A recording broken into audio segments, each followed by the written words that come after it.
Bienvenue sur Info 83 et encore une fois, meilleurs vœux au nom de toute l'équipe d'Info 83. Meilleurs vœux, c'est ce que nous allons souhaiter à notre invité dans le cadre des municipales 2020 à La Seyne-sur-Mer.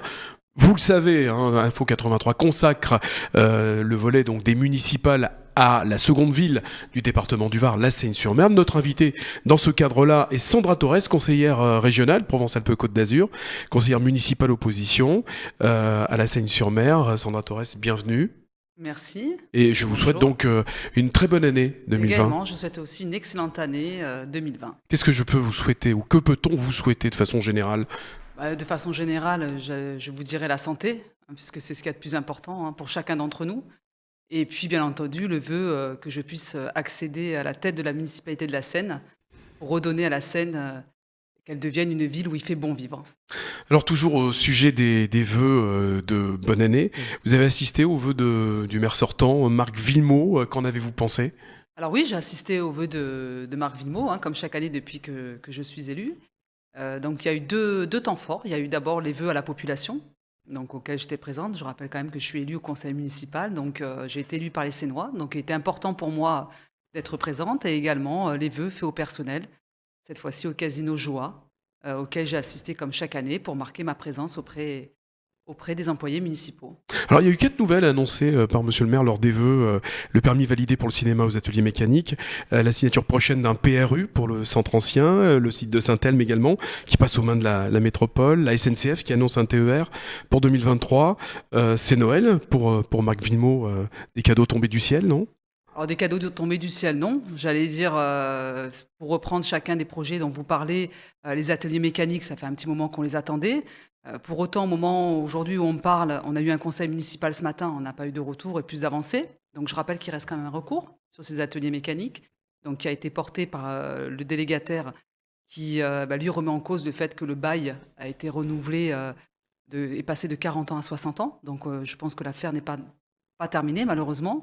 Ensuite, vous voulez parler du port de Saint-Elme. Écoutez, alors là, je suis l'élu qui s'est positionné. Je veux parler, attendez, c'est Marc Villemot qui en parle. Hein.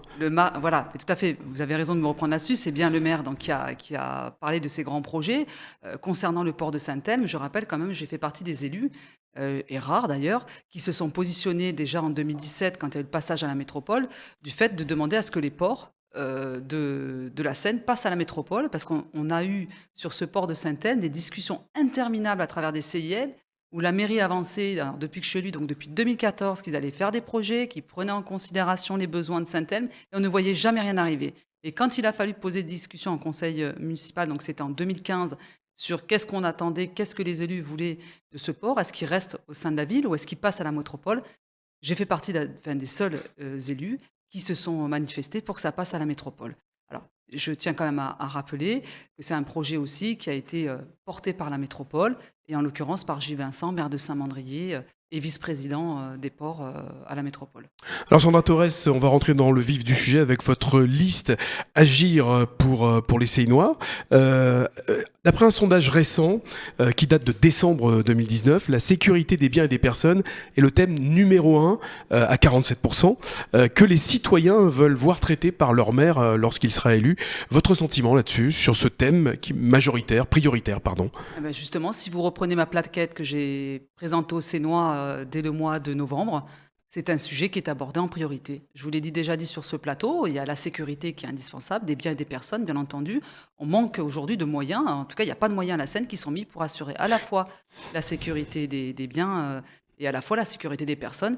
Et on le voit très bien sur le terrain sénois, sur notre ville, parce qu'on a d'énormes difficultés, des soucis de cambriolage, d'insécurité, on manque de caméras de vidéoprotection, on manque également d'effectifs. C'est ce que vous allez faire, justement, c'est dans votre programme. Bien sûr, ça fait partie déjà des 3 axes forts que j'ai repris et qui sont la sécurité, le cadre de vie, l'environnement. Plus de policiers municipaux, plus de surveillance, plus de policiers municipaux, plus de prévention, plus de brigades de l'environnement. C'est encore des sujets qu'on a eu ce matin au conseil municipal avec les problèmes de rats. Donc ça, c'est un constat. Après, il y a la prévention, puis après, il y a la répression. Donc en effet, oui, ça fait partie d'un des axes forts de mon programme. Alors suivent ensuite l'environnement, la lutte contre la pollution pour 35% des interrogés. Alors idem, même question. Dans votre programme, justement, qu'est-ce que vous y apportez comme réponse à ces thèmes-là ? Des réponses concrètes. Lesquelles ? Alors, des réponses concrètes Si que vous j'ai souhaitez déjà. en parler, Oui, hein. bien sûr, il y en a quelques-unes dont je peux vous parler. Je peux vous parler, par exemple, de l'équipement des bâtiments publics en photovoltaïque. C'est des choses qu'on a mis en place au niveau de la région pour les lycées, puisque c'est notre compétence. C'est des moyens qu'on mettra en place aussi sur tous les bâtiments publics. Il y a aussi la réduction des consommations d'énergie. Et puis, il y a également répondre aux problèmes de mobilité, de circulation dans la ville de la Seine. Et pour ça, on apportera des projets concrets. Et de garder aussi, bien entendu, je le rappelle aussi, les poumons verts qui font partie aujourd'hui et qui sont ancrés dans notre territoire et pour lequel il y a une urbanisation frénétique à ce sujet de la part du maire actuel. Alors les conditions de circulation également, ça fait partie des inquiétudes et des thèmes que les interrogés et que les citoyens souhaitent voir développés donc par leur maire. Là aussi, C'est insupportable à la Seine. C'est insupportable. quelles sont les solutions que vous allez apporter à très court terme, très rapidement ou à moyen terme? Alors là, sur les problèmes de circulation, donc il y aura un plan de circulation qui est revu, mais bien au-delà, c'est ce que je vous expliquais déjà en préambule et on l'a déjà abordé dans vos interviews, c'est le fait de pouvoir assurer aux Sénois, en termes ne serait-ce que de développement économique, de pouvoir travailler autour de chez soi, c'est important. Développer les modes doux aussi, ça c'est essentiel. Et bien entendu, revoir le plan de la circulation. Et ça fait partie justement des mesures qui sont liées à la prise en compte de l'environnement et du cadre de vie. C'est essentiel. Aujourd'hui, on n'arrive plus à circuler dans la ville de la Seine-sur-Mer. Ça devient insupportable. Et l'urbanisation, les projets qui sont proposés aujourd'hui par la mairie actuelle, le projet de Costochaude en fait partie. Il est incompréhensible pour nous, Sénois, que ce projet qui va apporter 500 voitures dans un quartier qui est déjà qui a de grosses difficultés en termes de stationnement et de circulation. D'ailleurs, ça a été relevé par le commissaire enquêteur, qu'on puisse vouloir à tout prix le mettre en œuvre. Ça sera non pour vous le projet Coste-Chaude? Ça fera partie, c'est un projet important. C'est un terrain qui appartient à la collectivité. Aujourd'hui, vous avez les terrains qui appartiennent au privé, sur lesquels on peut avoir de la maîtrise en maîtrisant son PLU, son plan local d'urbanisme. Et vous avez des terrains comme ça, des petites pépites que nous avons, qui nous appartiennent, et qu'aujourd'hui, on vend pour urbaniser la commune. Alors qu'aujourd'hui, on a des problèmes d'assainissement, on a des problèmes d'inondation. Voilà, c'est même incompréhensible. Lorsque vous serez élu au lendemain donc, du 22 mars, si vous me permettez l'expression, quel sera le premier chantier, quel sera votre premier chantier, sans faire référence à un mauvais jeu de mots, chantier naval, le chantier de Sandra Torres au lendemain de votre élection? C'est de marquer dès les 6 premiers mois une action concrète et changer l'image de la vie de la Seine, avec des actions très concrètes qui seront mises en œuvre dans le cadre de l'amélioration du cadre de vie, d'embellir notre ville, mais aussi d'assurer la sécurité. Et derrière la sécurité, je mets la propreté, revoir tout le volet de la voirie, qui fasse que les Sénois se disent ça y est, c'est bon, passe un cap. Et d'ailleurs, je vous dirai quelques mots, puisque vous avez parlé de la liste tout à l'heure. Je présenterai ma liste aux Sénois le 30 janvier à 18h30 au Casino Joa. Donc je vous convie à ce grand moment. On y sera. Voilà, j'espère bien. Et cette liste sera surprenante parce elle est diversifiée, elle est jeune et elle est de compétences. Elle est également constituée que de Sénoises et de Sénois.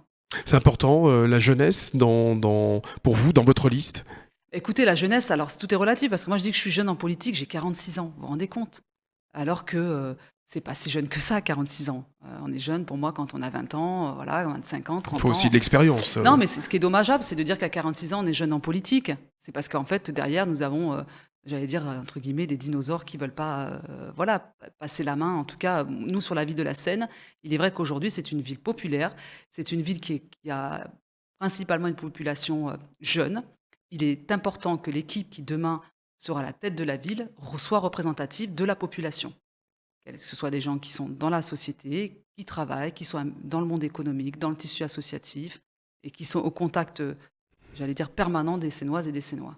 Vous avez dit lors de vos vœux que vous souhaitiez faire de la Seine une ville solidaire et fraternelle, parce que ce n'est pas du tout le cas Ah non, pas du tout. aujourd'hui. Aujourd'hui, vous avez 3 villes dans une. Vous avez le côté nord, le centre-ville et le côté sud. Et aujourd'hui, c'est ce qui manque. Et c'est ce qu'au quotidien, les Sénoises et les Sénois ressentent. Alors ça, c'est le constat, mais qu'est-ce que vous allez mettre en œuvre justement pour retisser des liens entre les différents quartiers, les différentes populations? Déjà, il faut redynamiser notre centre-ville, notre cœur de ville. C'est là où toute la population peut se concentrer aujourd'hui. Donc si on a un centre-ville qui se meurt, si on prend des dispositions pour que les personnes restent plus, sur le quartier nord ou alors, ne veulent plus, descendre en ville ou alors vont leur faire leurs courses en dehors ou voire même aller, pour beaucoup, même faire des activités associatives en dehors de la ville de la Seine. Parce qu'aujourd'hui, c'est ça la réalité. La réalité, c'est que on est dans une ville sur lequel on n'est plus dans la solidarité, le côté fraternel, les choses sont claires. Les quartiers sud, pour beaucoup, comme on ne se retrouve pas au niveau du centre-ville, vont faire leurs courses à Sifour, inscrivent leurs enfants parfois dans des associations sifournaises. Et à l'inverse, du côté quartier nord, ben, on concentre tout sur le quartier nord, et ce qui fait que les gens redescendent plus vers la ville. Je voulais vous poser la question, mais je sais que vous hésitez à dévoiler votre programme avant l'heure. Les grands projets pour la Seine, qu'est-ce qu'il faut faire? Qu'est-ce que vous allez mettre en œuvre? Les grands projets pour la Seine. C'est quoi finalement la Seine du futur pour vous? Si je vous réponds là, Vous enfin, dévoilez voilà, tout. je veux pas dévoiler. Voilà, je ne veux pas dévoiler. Pour ça, enfin, aujourd'hui, aucun candidat a développé son programme. Mes idées, elles sont claires, elles sont définies, elles sont actées. Je vous ai fait part donc des 3 grands axes, hein, qui sont la sécurité, le cadre de vie, bien entendu, le volet écologique et la culture. Voilà. Je suis une des seules candidates qui a parlé du volet culturel aujourd'hui. Voilà. La culture et le sport. C'est indispensable aujourd'hui, ça fait partie aussi. Il y aura un grand projet sur le volet culturel. Alors il nous faut patienter, Sandra Torres, hein, pour découvrir votre programme, votre liste également. Donc rendez-vous, vous Le pouvez nous 30 les rappeler. janvier à 18h30 au Casino Joa. Très bien, bah Sandra Torres, pardon d'avoir écorché votre nom. Merci d'avoir répondu à notre invitation. Encore une fois, meilleurs vœux pour 2020. Également, je vous souhaite mes meilleurs vœux aussi pour cette année. Et je souhaite également une bonne et excellente année à tous les Sénoises et les Sénois. Merci Sandra Torres, merci de nous avoir suivis sur Info 83.